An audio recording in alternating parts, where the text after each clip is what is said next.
नमस्कार दोस्तों, रूबरू में एक बार फिर से आप सबका स्वागत है। आज रूबरू में मेरे साथ दो नए मेहमान हैं, गोविंद और रवीना, जिनसे आज हम ट्रांसजेंडर के मुद्दों पे बात करेंगे। क्योंकि दुनिया भर के मुद्दों पे बात होती है, दुनिया भर के मुद्दों पे हम कहते हैं कि ये अच्छा है, ये बुरा है, हमें इस पे बात करनी चाहिए, इस पे बात नहीं करनी चाहिए। लेकिन अभी भी ट्रांसजेंडर के मुद्दे को लेकर के देश भर में बहुत ही कम बात हुई है। जो बातें हैं वो भी बिल्कुल ना के बराबर है। अब एक ऐसे समय में जबकि ट्रांसजेंडर बिल शायद आने वाले समय में पास हो जाए और सुप्रीम कोर्ट के फैसले को लेकर के सारी चीज़ें जिस तरह से चल रही हैं, ऐसे में ये बहुत ज़रूरी हो जाता है कि एक इंसान के लिए कुछ कमियां हो सकती हैं, कमियां हम में भी हैं, कमियां आप में भी हैं, लेकिन सिर्फ कमियों के आधार पर उसे समाज में किस रूप में एक्सेप्ट किया जाता है, कैसे समझा जाता है और उसके साथ कैसा व्यवहार किया जाता है, इन सभी मुद्दों को लेकर के मितवा के दोनों साथियों से आज हम बात करेंगे और जानने की कोशिश करेंगे कि उनकी अपनी सोसाइटी में क्या एक्सेप्टेंस है, वो किन मुद्दों पे काम कर रहे हैं और दूसरे कानूनन रूप से भी उनको क्या सुविधाएं हैं और क्या सुविधाएं नहीं हैं। पहले तो रवीना और गोविंद, आपका स्वागत है हमारे कार्यक्रम में। और आप मुझे ये बताएं कि मितवा ये पूरी तरह से ट्रांसजेंडर द्वारा बनाया गया और ट्रांसजेंडर के लिए काम करने वाली एक संस्था है, इसको शुरू करने का ख्याल कैसे आया और कैसे आपने क्यों सोचा कि इसका होना ज़रूरी है और हम ही लोगों के द्वारा बनाना और हम ही लोगों का काम करना ज़रूरी है? सबसे पहले तो धन्यवाद देती हूँ कि आपने मीडिया के माध्यम से हमारे समुदाय के इश्यूज़ को उठाया। ऐसा हिम्मत बहुत कम लोगों में होता है या ऐसा रुचि बहुत कम लोगों में होती है।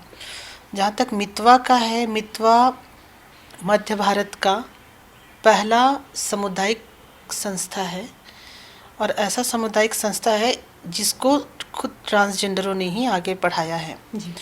इसका गठन 2009 में हुआ, जब सुप्रीम कोर्ट का जजमेंट नहीं आया था।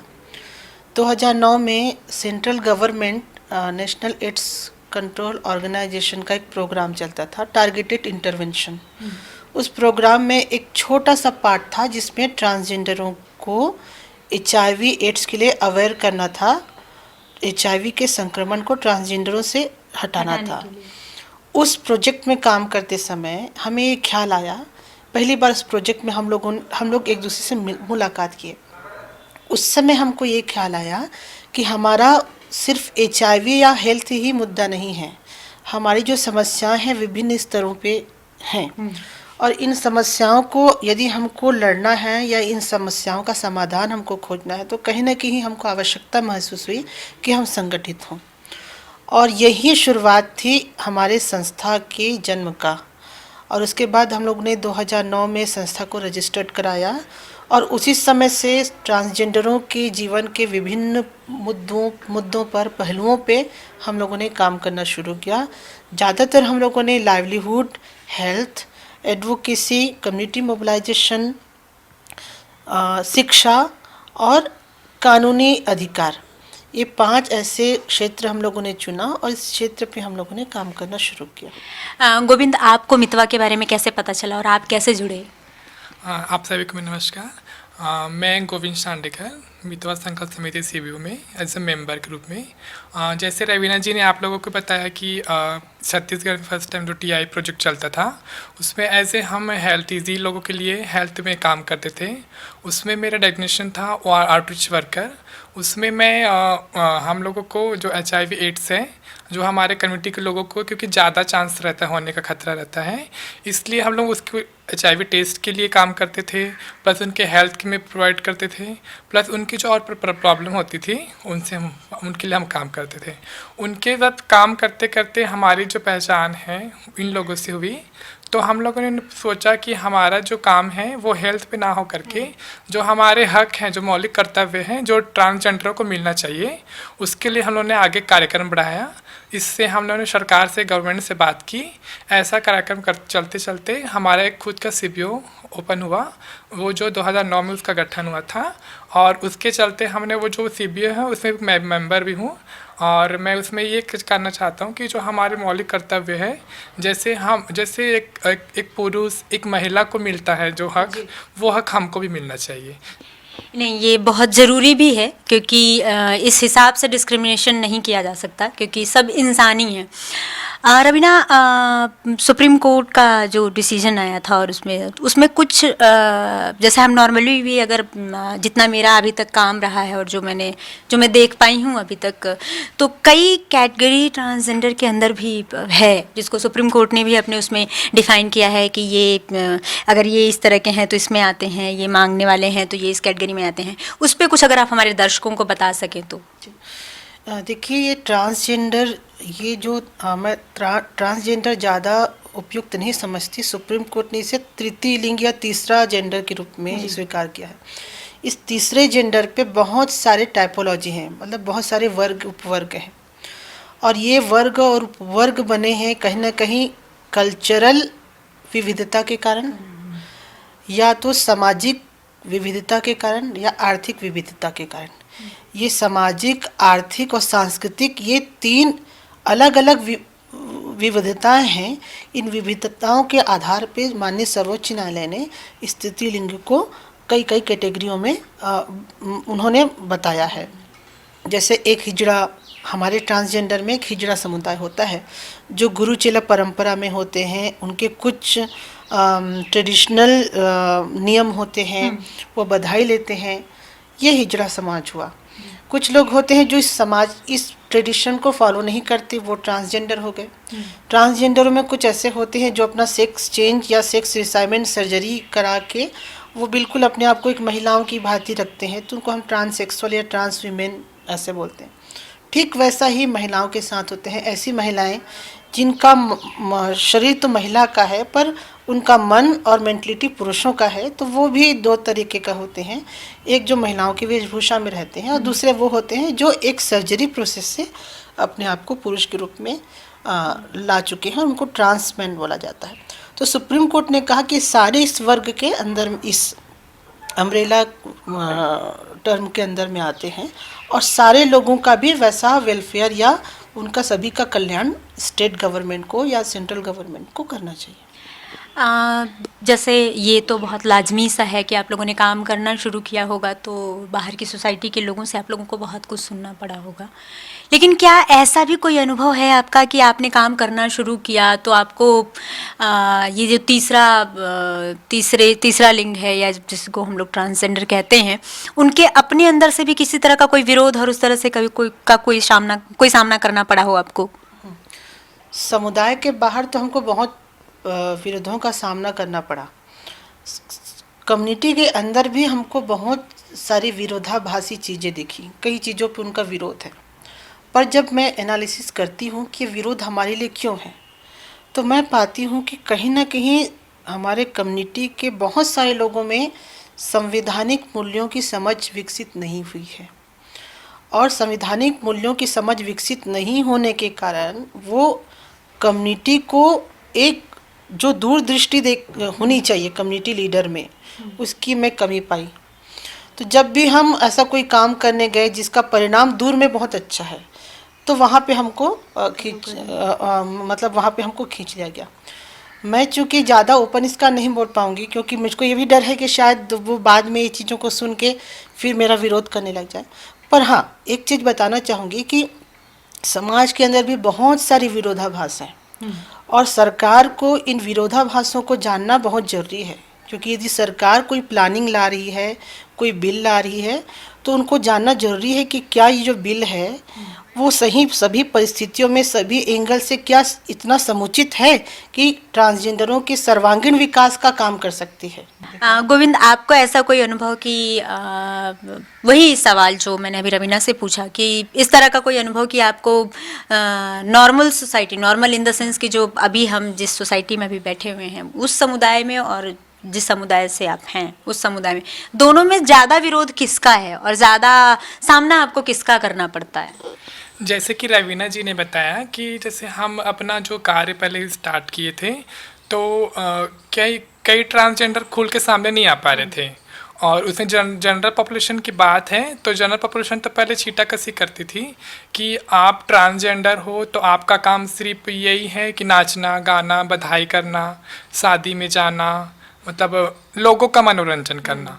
लेकिन हमारा कहना ये था कि जैसे हम लोगों का मनोरंजन तो कई लोग करते भी हैं, वो उनका पेशा भी है, लेकिन जनता ये बोलती थी कि हमारा काम यहाँ तक का सीमित नहीं है। तो हम बोले कि हम अपनी गवर्नमेंट से कि हम नाचने गाने तक को सीमित है, लेकिन जो हमारे अधिकार हैं, जैसे कि शिक्षा हो गया, कहीं हम जॉब के लिए जा रहे हैं तो हमारे आइडेंटिटी पहचान लिए, जैसे एक मेल या फीमेल जाते हैं जॉब के लिए तो उनको उनके आइडेंटिटी से स्वीकार करके जॉब पे रखें, लेकिन हमारे आइडेंटिटी को हमको छुपाना पड़ता है क्योंकि हम वहाँ पे काम करते हैं। तो कई लोगों से अपमानजनक से हमको ये डर रहता है कि हमारी आइडेंटिटी लोगों के सामने ना आ जाए तो हमको जॉब से छोड़ना पड़े। तो यहाँ पे हम एजुकेशन के लिए भी और प्लस वो जागरूकता के लिए भी एक बात करते हैं सरकार से कि हम अपनी आइडेंटिटी को लेकर के स्वयं अपने आइडेंटिटी पे काम करें, जिससे कि हमारा जैसे एक मेल फीमेल की आइडेंटिटी लेकर वो गर्व से बोलते हैं कि हम एक मर्द हैं या औरत हैं, तो हम भी वैसे गर्व से बोले कि हम एक ट्रांसजेंडर हैं। जी बिल्कुल। अभी रवीना सरकार बिल लेके आने वाली है, ट्रांसजेंडर बिल, उसकी कॉपीज़ भी आ चुकी हैं, कुछ लोगों के पास हैं। तो वो जब मैं देख रही थी तो उसमें बहुत सारी चीज़ें ऐसी हैं। पहले तो मैं आपसे ये पूछना चाहूँगी कि क्या आपको लगता है कि अगर जिस फॉर्म में अभी बिल की कॉपी दिख रही है उस फॉर्म में अगर बिल आता है तो क्या वो सफिशिएंट है, आपको उससे न्याय मिलने की उम्मीद है, या उसमें और भी बदलाव के साथ उस बिल को लेके आने की ज़रूरत है? निश्चित रूप से अभी जो बिल का ड्राफ्टिंग जो हमको मिला है, जो राज्यसभा में पास हुआ है, लोकसभा में जाने वाला है, उसको देखने से निश्चित रूप से कहा जा सकता है कि इस बिल पे और भी काम होने चाहिए। ट्रांसजेंडरों के साथ जो समस्याएं हैं वो इतनी गहरी है और जो बिल भी इतना गहरा होना चाहिए कि उन समस्याओं का वो निराकरण कर सके, पर जो बिल है बहुत सतही है। आप देखिए, तीसरा जेंडर सुप्रीम कोर्ट ने कहा कि जेंडर जो है वो खुद का रिकॉग्नाइजेशन होता है, खुद व्यक्ति जो चाहता है वो किस जेंडर का है वो अपने आप को बताता है। अब कितना ये हास्यास्पद है, सुप्रीम कोर्ट के जजमेंट के विरुद्ध, संवैधानिक मूल्यों के विरुद्ध और भारतीय चिंतन मनीषा, भारतीय जो चिंतन का जो परंपरा रहा है उससे कितना विरोधी है कि हमको हमारा जेंडर प्रूफ करने के लिए हमको स्क्रीनिंग कमेटी पे जाना पड़ेगा। आज तक कोई महिला है वो प्रूफ करने के लिए कोई स्क्रीनिंग कमेटी पे नहीं जाती, कोई पुरुष अपने आप को प्रूफ करने की स्क्रीनिंग कमेटी पे नहीं जाता। पर ये देखिए, ट्रांसजेंडरों के साथ ऐसा बिल में आया है कि उनको स्क्रीनिंग कमेटी पे जाना चाहिए। तो ये निश्चित रूप से सुप्रीम कोर्ट के आदेशों की अवहेलना तो नहीं बोलूँगी, सुप्रीम कोर्ट के आदेशों को गंभीरता से उन्होंने नहीं देखा। साथ ही हमारा जो भारतीय चिंतन परंपरा रही है, जो वैज्ञानिक चिंतन परंपरा रही है, उससे का भी विरुद्ध है। और जो संविधान का जो भाग 3 में आर्टिकल 21 है कि हमको जीने का जो अधिकार है, हमको अभिव्यक्ति का जो अधिकार है, आर्टिकल 15-14, उन सब चीज़ों का ये घोर उल्लंघन है कि भैया आपको एक स्क्रीनिंग में जाओगे तभी हम मानेंगे कि आप ट्रांसजेंडर हो।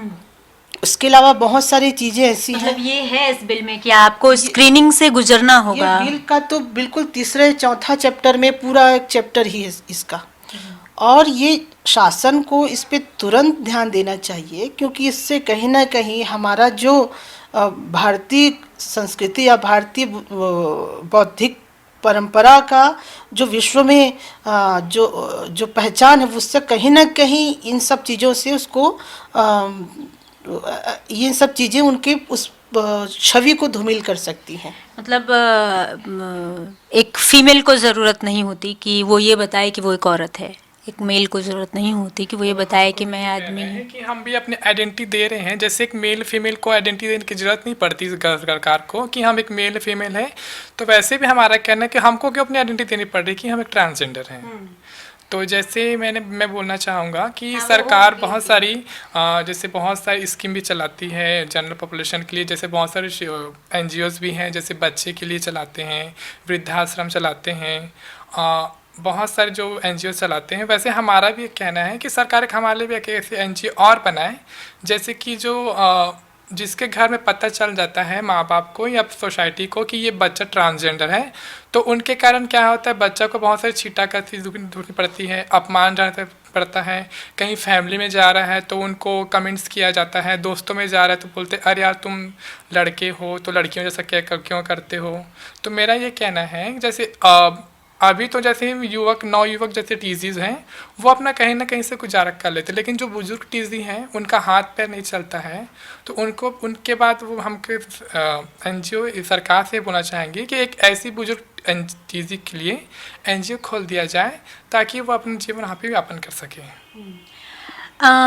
रवीना, जो सबसे इम्पोर्टेंट चीज़ है वो ये कि क्या अभी आप लोगों के पास क्या ऐसी कोई प्लानिंग, ऐसा कोई मोटो है जिसको कि सरकार को ये दिखाया जा सके, ये बताया जा सके कि ये प्लान है, ये हमने सोचा है, इससे हम नॉर्मल रोज़गार में, एजुकेशन में बच्चों को, बाकी पब्लिक को भी एक सेंसिटाइज किया जा सकता है कि ये अगर ट्रांसजेंडर हैं तो इनके साथ इस तरह से पेश आएँ? क्या कुछ इस तरह का प्लान मितवा के पास क्या ऐसा कोई रफ प्लान है जो सरकार को दिया जा सके? एक्चुअली हमारे पास तो हम लोग चूँकि 2009 से काम कर रहे हैं, तो बहुत सारे जो सजेशन हैं सरकार को हमने दिए हैं अलग अलग मंचों पे।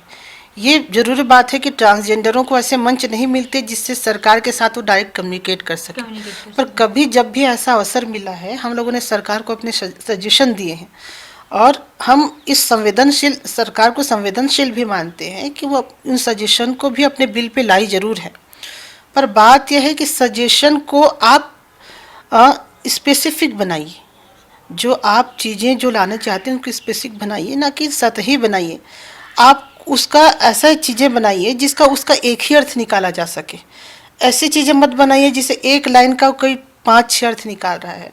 तो हम सरकार से आपके माध्यम से यही कहना चाहते हैं कि उस ट्रांसजेंडर बिल पे थोड़ा सा विचार करें, उसके स्पेसिफिक बनाएं, और साथ हमारे पास भी ऐसे बहुत सारे सजेशन हैं, और दूसरे जो कम्युनिटी बेस्ड ऑर्गेनाइजेशन है पूरी जो पूरे देश भर में जो काम कर रही हैं उनके पास भी बहुत सारे सजेशन हैं। उन सजेशन को लाके संवैधानिक मूल्यों की आंखों में देखकर एक पावरफुल बिल बनाएं, ताकि वो जो बिल है जब भी इम्प्लीमेंटेशन हो तो कम्युनिटी का भला हो। नहीं तो एक बार बिल पास हो गया तो फिर उसमें संशोधन की जो प्रक्रियाएं रहेंगी वो इतनी जटिल रहेंगी, जो ट्रांसजेंडर जिनकी संख्या इस देश में 0.1 पॉइंट से भी कम है, ऐसे लोगों को ना तो वो कहीं पे धरना प्रदर्शन कर सकते हैं, उसमें भी बहुत सारे उपवर्ग हैं, उसमें भी उनकी जनसंख्या कम है, उसमें से 80% लोग अशिक्षित हैं जिनको तो जजमेंट के बारे में मालूम नहीं है, तो इनके पास कहाँ से रास्ता बचता है। तो मैं शासन से ही अनुरोध करूंगी कि वो अपना चिंतन की जो ट्रांसजेंडर जो बिल है उस पर पुनः चिंतन करें, पुनः विचार करें और एक शक्तिशाली बिल लाएं। रवीना, अभी बीच में बात हो रही थी आरक्षण की, है ना, कि ट्रांसजेंडर्स को भी आरक्षण मिलना चाहिए हर चीज़ में। उस पे लेकर के आप दोनों की क्या राय है? क्या इस तरह का कोई प्रावधान होना चाहिए या नहीं होना चाहिए? जैसे कि माननीय सर्वोच्च न्यायालय ने भी अपने जजमेंट में कहा कि जो ट्रांसजेंडर हैं वो सामाजिक रूप से कई सालों तक पिछड़े हुए थे, और यदि आपको उनके सामाजिक स्तर को उठाना है तो आपको उनको रिजर्वेशन का लाभ देना पड़ेगा। पर हम रिजर्वेशन इस कारण नहीं मांग रहे हैं कि हमको सुविधाएं दीजिए, हम रिजर्वेशन इस कारण मांग रहे हैं ताकि जो दुनिया कंपटीशन कर रही है उस कंपटीशन की लाइन में हमारा भी लाइन एक लाइन हो। एक जो बात हुई थी, जो सुप्रीम कोर्ट ने कहा और सारी चीज़, उसने कहा कि ओबीसी रिजर्वेशन के अंतर्गत ही आप ट्रांसजेंडर को भी रिजर्वेशन देंगे। अगर ऐसा हो जाता है तो वैसे ही 27% ही ओबीसी रिजर्वेशन है, जो कि हम जानते हैं, और वो भी पूरी तरह से लागू नहीं है। तो अगर ओबीसी रिजर्वेशन के तहत ही ट्रांसजेंडर को भी रिजर्वेशन दिया जाएगा तो ये जाहिर सी बात है कि विरोध भी होंगे। आप लोगों को क्या लगता है कि ओबीसी रिजर्वेशन के अंतर्गत ही आप लोगों को रखा जाए, या आपके लिए एक पूरी अलग से रिजर्वेशन की व्यवस्था की जाए जो शुरू से लेकर के लास्ट तक हो, इस तरह का कुछ प्रावधान हो? देखिए, इसको हम लोग इसका नहीं मानते हैं, क्योंकि यदि देखिए इस पे दो चीज़ें हैं जिसको बहुत समझना जरूरी है। ओबीसी कैटेगरी के अंदर हमको रिजर्वेशन मिलना चाहिए, क्योंकि कोई पद है और ओबीसी के लिए रिजर्व है तो उसमें ट्रांसजेंडरों को जाना चाहिए।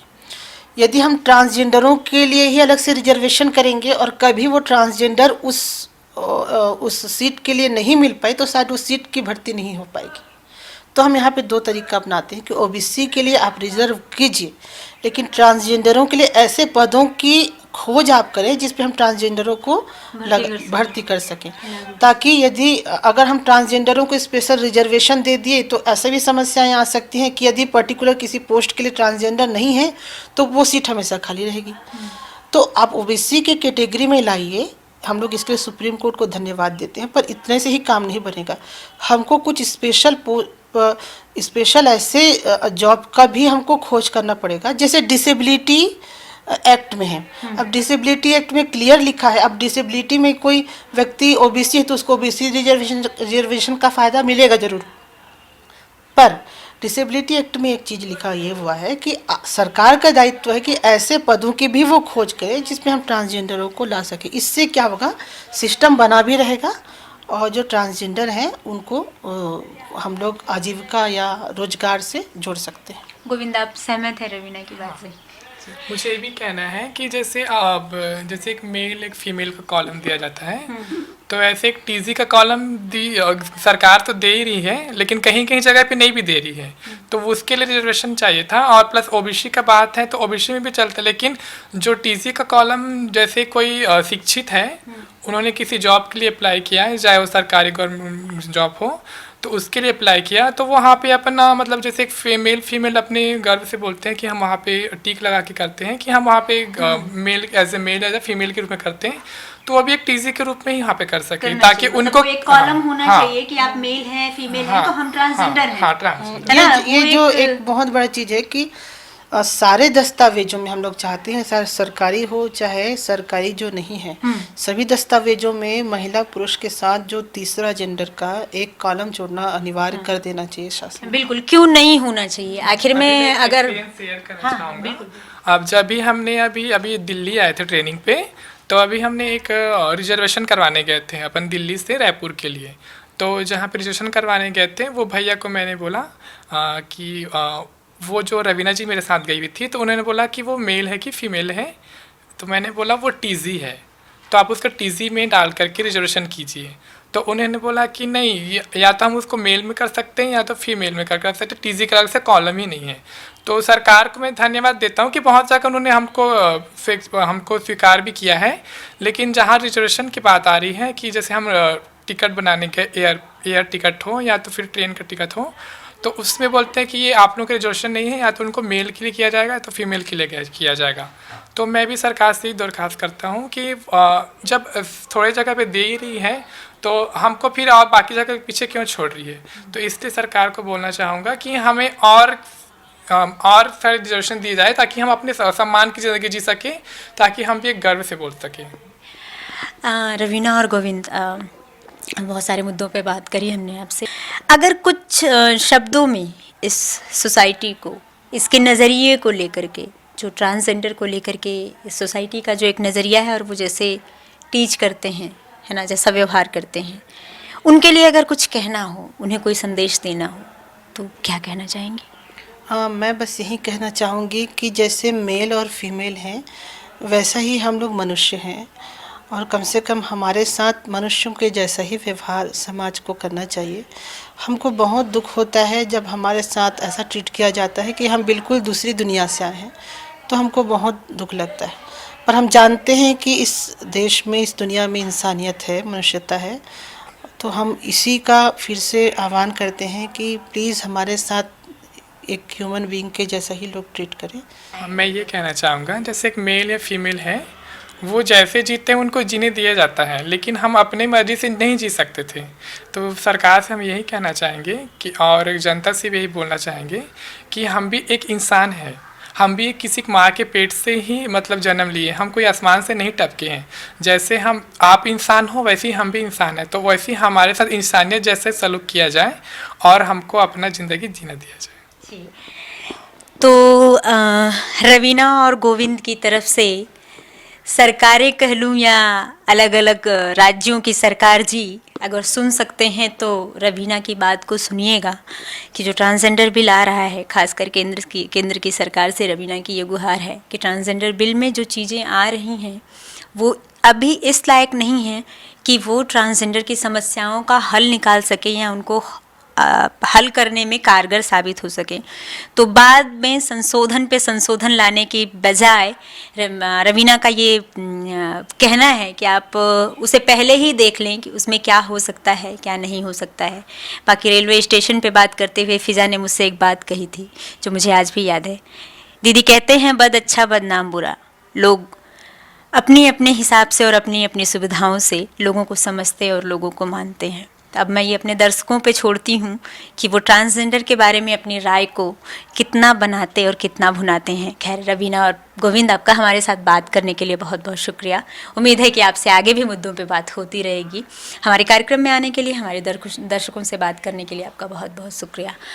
इसी के साथ मैं अपनी बात समाप्त करती हूँ। कैमरामैन रैन के साथ मैं श्वेता यादव, नेशनल दस्तक, नई दिल्ली।